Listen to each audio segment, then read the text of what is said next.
তখন আপনার দেখবে মনে শান্তি থাকবে না, অস্থির থাকবে। বলেন না কথা ঠিক কিনা? যখন কাউকে জাহান্নামীরা উত্তর দিবে আজকে জাহান্নামে এই সাকর নামে স্থানে আসার আমাদের কারণ হলো চারটা। ক্বালু লাম নাকু মিনাল মুসাল্লিন। আমরা জাহান্নামে আসার এক নম্বর কারণ হলো ক্বালু লাম নাকু মিনাল মুসাল্লিন। আমরা মুসল্লি ছিলাম না, আমরা পাঁচ ওয়াক্ত নামাজ পড়তাম না, আমরা মসজিদে যেতাম না। জাহান্নামীদের জাহান্নামে যাওয়ার একমাত্র কারণ কি? তারা মুসল্লি ছিল না, মসজিদে যেত না, নামাজ পড়তো না, আল্লাহর ইবাদত করতো। মানুষ নামাজ পড়তে যেত, জান্নাতীরা নামাজ পড়তে যেত, জাহান্নামীরা রাস্তায় দাঁড়িয়ে দেখতো, চার পিছনে বসে দেখতো, আশা থেকে দেখতো যখন নামাজে যায়, কিন্তু সে নামাজে যায় না। এক নম্বর উত্তর দিলে আমরা মসজিদে যেতাম না, মুসল্লি ছিলাম না। তাহলে বলুন তো দেখি, আপনার আর আমাদের সবাইকে পাঁচ ওয়াক্ত নামাজ পড়ার দরকার আছে না নাই? দুই নম্বর উত্তর দিবে ক্বালু লাম নাকু মিনাল মুসাল্লিন ওয়া লাম নাকু নুতঈমুল মিসকিন। এবং আমরা দুই নম্বর যেই কাজটা করতাম, ওয়া লাম নাকু নুতঈমুল মিসকিন, অসহায়গ্রস্ত লোকদেরকে আমরা দান সদকা করতাম না, আহার দিতাম না, খাবার দান করতাম না, অল্প অল্প করে তাদেরকে দান করতাম না, তাদেরকে সাহায্য সহযোগিতা করতাম না। যখন কোনো গরিব অসহায় আপনার আমার দুয়ারে আসে, এই জন্য আপনাকে আমাকে দাঁড়িয়ে দেওয়া যাবে না, সাধ্য অনুযায়ী এক টাকা হলেও তাদেরকে দান করতে হবে। যদি আমি দান না করি, তার কোনো ক্ষতি হবে না, আপনার আমার ওই ক্ষতি। জাহান্নামে যাওয়ার দুই নম্বর কারণ হয়ে যাবে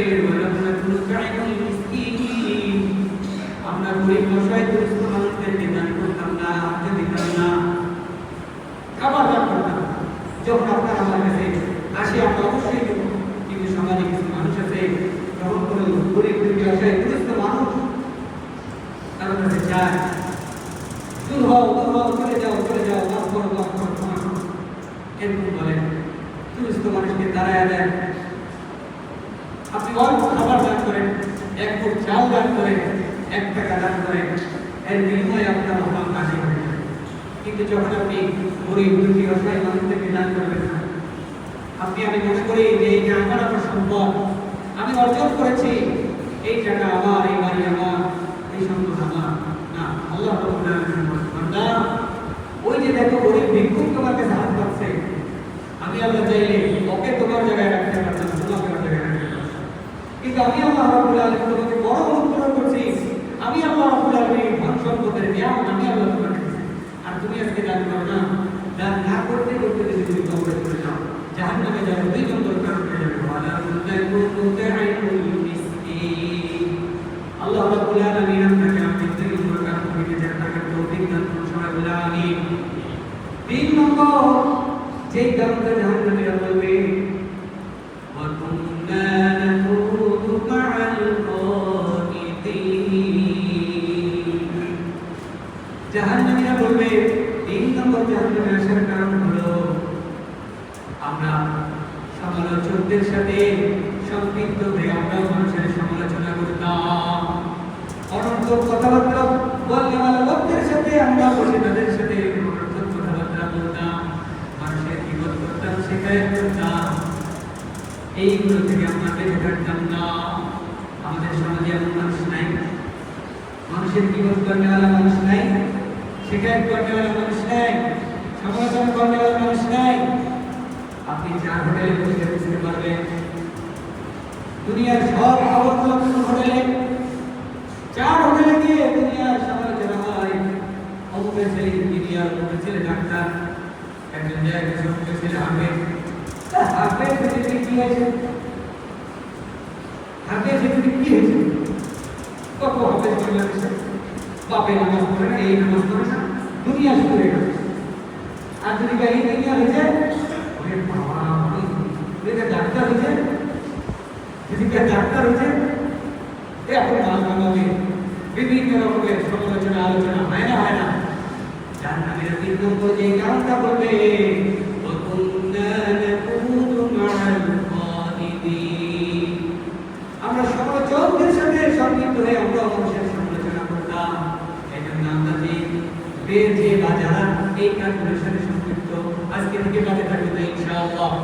সবাই বলেন না ইনশাআল্লাহ। আমরা মানুষের সমালোচনা করবো না, অনর্থক যারা কথা বলে তাদের সাথে সম্পৃক্ত আর কথা বলতে হবে না ইনশাআল্লাহ। বলেন না ইনশাআল্লাহ। জাহান্নামীরা জাহান্নামে যাওয়ার উত্তরটা দিবে وَكُنَّا نُكَذِّبُ بِيَوْمِ الدِّينِ।